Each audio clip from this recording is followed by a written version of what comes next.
এটা একটা light dependent register, মানে এর রেজিস্ট্যান্স ডিপেন্ড করে লাইটের ইন্টেন্সিটির উপরে। তো তোমরা দেখতে পাচ্ছ এখন লাইট পড়ছে তাই লেডিটা জ্বলছে। আমি যদি এটাকে ঢেকে দিই তো দেখো লেডিটা বন্ধ হয়ে যাচ্ছে। কিন্তু আমি এটা কোথায় ইউজ করব? এই সেন্সারটাকে আমি ইউজ করে বাড়িতে অটোমেটিক লাইট অন হয়ে যাবে যখন অন্ধকার হয়ে যাবে সেরকম একটা ডিভাইস বানাতে পারি। কী করে বানাবো? তার জন্য আমার লাগবে হচ্ছে ট্রানজিস্টার। এই ডিভাইসটা হচ্ছে ট্রানজিস্টার। তো ট্রানজিস্টারকে যদি আমি এখানে লাগাই, তারপর আমি এটা 330 ওহমের একটা রেজিস্ট্যান্স লাগাবো। আমি এমিটারটাকে শর্ট করে দিলাম। এবার আমি এই এলইডিটাকে এখানে লাগিয়ে দিচ্ছি।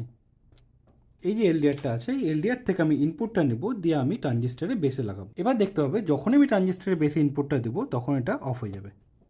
ওকে, এবার ডিভাইস রেডি। আমি যদি এবার লাইটটা বন্ধ করি ঘরের, তাহলে দেখবে এই লাইটটা অটোমেটিক জ্বলবে। দেখা যাক।